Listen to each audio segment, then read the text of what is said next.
नमस्ते मेरे प्यारे बच्चों। आज हम यूक्लिडियन एल्गोरिथम का अभ्यास करने वाले हैं। बट यूक्लिडियन एल्गोरिथम का अभ्यास करने से पहले हमें यह समझने की जरूरत है कि दो नंबर्स का जीसीडी यानी कि ग्रेटेस्ट कॉमन डिवाइजर कैसे कैलकुलेट करते हैं, और उसके बाद ही हम यूक्लिडियन एल्गोरिथम को बहुत ही ज्यादा आसान तरीके से समझ पाएंगे। तो सबसे पहले हम ये समझते हैं कि दो नंबर्स का जीसीडी कैसे कैलकुलेट करते हैं। लेट्स से फॉर एग्जांपल हमारे पास दो नंबर्स है विच इज 80 एंड 100। अब इन दो नंबर्स का हमें जीसीडी कैलकुलेट करना है। कैसे कैलकुलेट करेंगे? देखो, हम 1 से शुरू करेंगे, ठीक है। सुनो सुनो मेरी बात, ठीक है। 1 से शुरू करेंगे। क्या 1 के टेबल में ये दोनों नंबर्स आते हैं? यस। तो इसका मतलब 1 लिखेंगे। उसके बाद 1 के बाद क्या आता है? 2। क्या 2 के टेबल में ये दोनों नंबर्स आते हैं? यस आते हैं, तो इसलिए अब लिखेंगे 2। उसके बाद क्या आता है? 3। क्या 3 के टेबल में दोनों नंबर्स आते हैं? नहीं, दोनों नंबर्स नहीं आते, ठीक है, तो 3 नहीं लिखेंगे। 4। क्या 4 के टेबल में दोनों नंबर्स आते हैं? हाँ आते हैं, तो इसलिए 4। क्या 5 के टेबल में दोनों नंबर्स आते हैं? आते हैं, तो इसलिए 5। क्या 6 के टेबल में दोनों नंबर्स आते हैं? नहीं। क्या 7 के टेबल में दोनों नंबर्स आते हैं? नहीं। क्या 8 के टेबल में दोनों नंबर्स आते हैं? नहीं। 8 के टेबल में 80 आता है बट 100 नहीं आता, तो इसलिए मतलब दोनों नंबर्स तो नहीं आते ना, तो इसलिए 8 नहीं लिखेंगे यहाँ पे। क्या 9 के टेबल में दोनों नंबर्स आते हैं? नहीं। क्या 10 के टेबल में दोनों नंबर्स आते हैं? हाँ। 10 8 जा 80, 10 10 जा 100। तो 10 के टेबल में क्योंकि दोनों नंबर्स आते हैं इसलिए हम यहाँ पे लिखेंगे 10। उसके बाद 11 12 13 14 15 16 17 18 19, इन सब नंबर्स के टेबल में दोनों नंबर्स नहीं आते और इसलिए सब नंबर्स हम नहीं लिखेंगे। क्या 20 के टेबल में दोनों नंबर्स आते हैं? And the answer is yes. 24 जा 80, 25 जा 100। तो क्योंकि 20 के टेबल में दोनों नंबर्स आते हैं इसलिए हम यहाँ पे लिखेंगे 20। अब 20 के बाद कोई भी ऐसा नंबर नहीं है जिसके टेबल में दोनों नंबर्स आते हैं। Okay, 20 is greatest amongst them all, और इसीलिए 20 इज GCD ऑफ 80 एंड 100। क्या तुम्हें समझा कि मैन्युअली हम जीसीडी कैसे कैलकुलेट करते हैं दो नंबर्स का? And the answer is yes, तुम समझ गए हो, मुझे पता है। ओके, अब हम ये समझते हैं कि यूक्लिडियन एल्गोरिथम करता क्या है। यूक्लिडियन एल्गोरिथम जीसीडी कैलकुलेट करता है मेरे भाई, but Euclidean algorithm GCD calculate इस तरीके से नहीं करता। Euclidean algorithm GCD recursive method से कैलकुलेट करता है। अब रिकर्सिव मेथड क्या होता है वो मैं तुम लोग को बताऊंगा, तुम लोग को ऑटोमेटिकली समझ में आ जाएगा। रिलैक्स, टेंशन मत लो, चक चिल पिल। ओके, समय आ चुका है कि मैं तुम लोग को बताऊं कि यूक्लिडियन एल्गोरिथम क्या है। अब मैं तुम्हारे सामने एल्गोरिथम लिखूंगा, लिखते लिखते मैं तुम लोग को कुछ कुछ छोटी छोटी चीजें समझाऊंगा, और एल्गोरिथम लिखने के बाद पूरा का पूरा एल्गोरिथम समझा दूंगा। ठीक है, शुरू करते हैं। देखो, सबसे पहले इंट जीसीडी, क्योंकि एल्गोरिथम जीसीडी कैलकुलेट करता है। अब हम दो नंबर्स का जीसीडी कैलकुलेट करने वाले हैं इस एल्गोरिथम की मदद से, इसलिए हम यहां पे लिखेंगे int A and int B.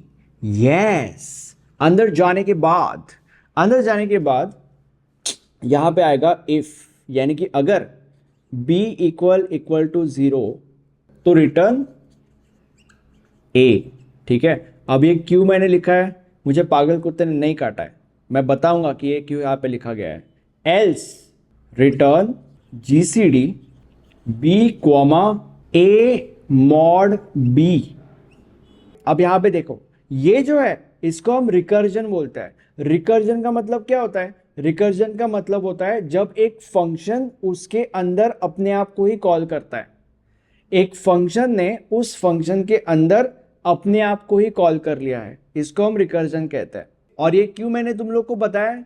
ये मैंने तुम लोग को इसीलिए बताया क्योंकि मैंने तुम लोग को यूक्लिडियन एल्गोरिथम का डेफिनेशन क्या बोला था? मैंने तुम लोग को बोला था कि यूक्लिडियन एल्गोरिथम भी जीसीडी ही कैलकुलेट करता है नंबर्स का, बट वो इस तरीके से कैलकुलेट नहीं करता, वो रिकर्जन मेथड से कैलकुलेट करता है। तो ये रिकर्जन मेथड है। तो बेसिकली यूक्लिडियन एल्गोरिथम ये है। अब इसको हम बंद कर देंगे।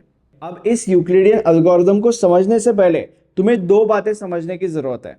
Number 1, x mod y is equal to x, ये सिर्फ और सिर्फ तब पॉसिबल है जब x की वैल्यू y के वैल्यू से छोटी है, ठीक है।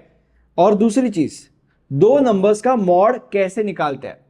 लेट्स से फॉर एग्जांपल हमें 33 मॉड 18 निकालना है, तो ये हम मैन्युअली कैसे कैलकुलेट करेंगे, बहुत ज्यादा आसान है। सबसे पहले 33 डिवाइडेड बाय 18 करो, नॉर्मल डिवीजन, ये बाय द वे हम नॉर्मल कैलकुलेटर में कर सकते हैं।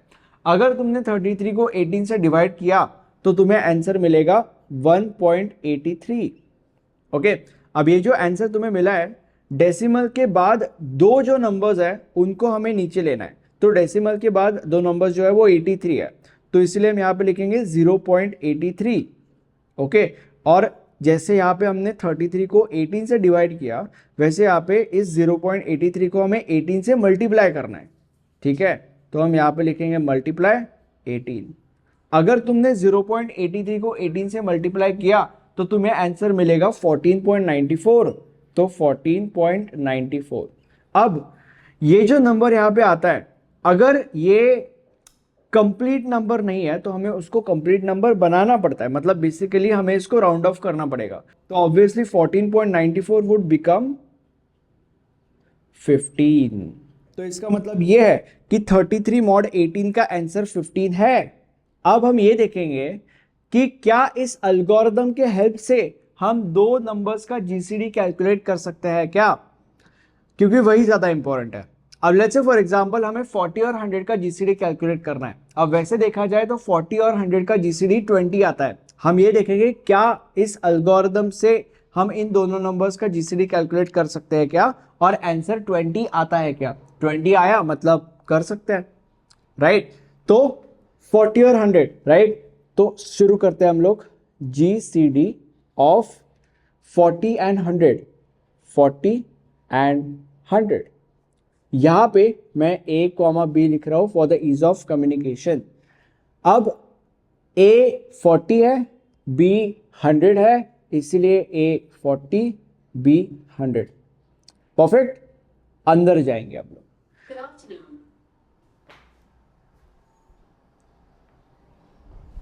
ठीक है, अब अंदर जाने के बाद क्या b 0 है, and answer is no, b 0 नहीं है, इसलिए इफ के अंदर नहीं जाने वाले, एल्स के अंदर जाएंगे। रिटर्न जीसीडी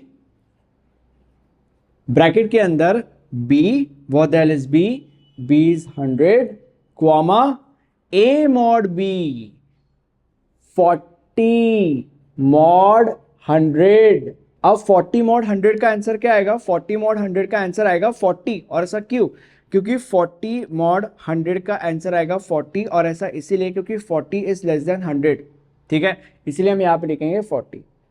ठीक है, ये रिटर्न होने वाला है क्योंकि हम ये कर रहे थे, ये रिटर्न है तो ये भी रिटर्न होगा, राइट। तो अब a 100 है और b 40 है, ठीक है।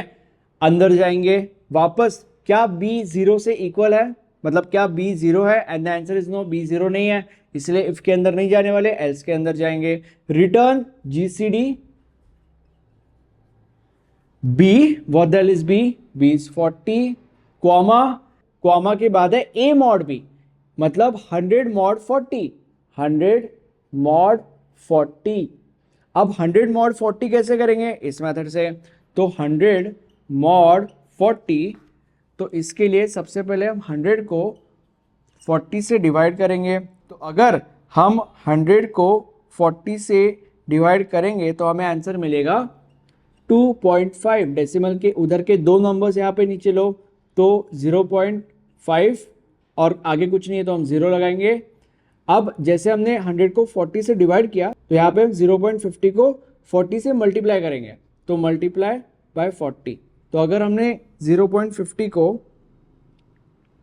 मल्टीप्लाई किया 40 से तो हमें मिलेगा 20, तो यहाँ पे आंसर आ जाएगा 20, क्योंकि इसका मतलब है 100 mod 40 का आंसर है 20, इसलिए हमने वहाँ पे लिखा 20, राइट। अब ये हम रिटर्न करने वाले हैं, राइट, तो इसलिए अब a जो है वो 40 है और b जो है वो 20 है, राइट। रिटर्न करने के बाद वापस अंदर जाएंगे, क्या b 0 है, एंड आंसर इज नो, इसीलिए एल्स में जाएंगे। रिटर्न जीसीडी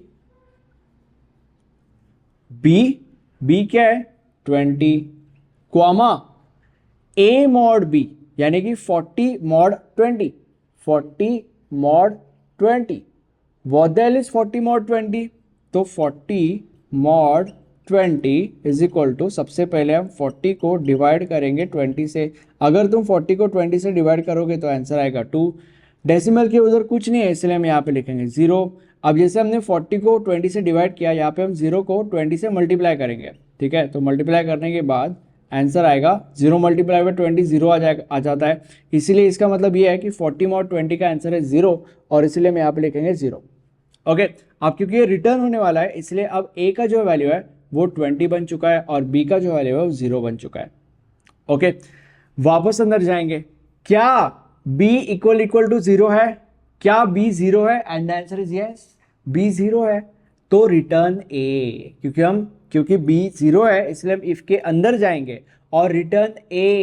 क्या रिटर्न हो रहा है? a क्या है 20, तो इसका मतलब 40 और 100 का जीसीडी इज 20।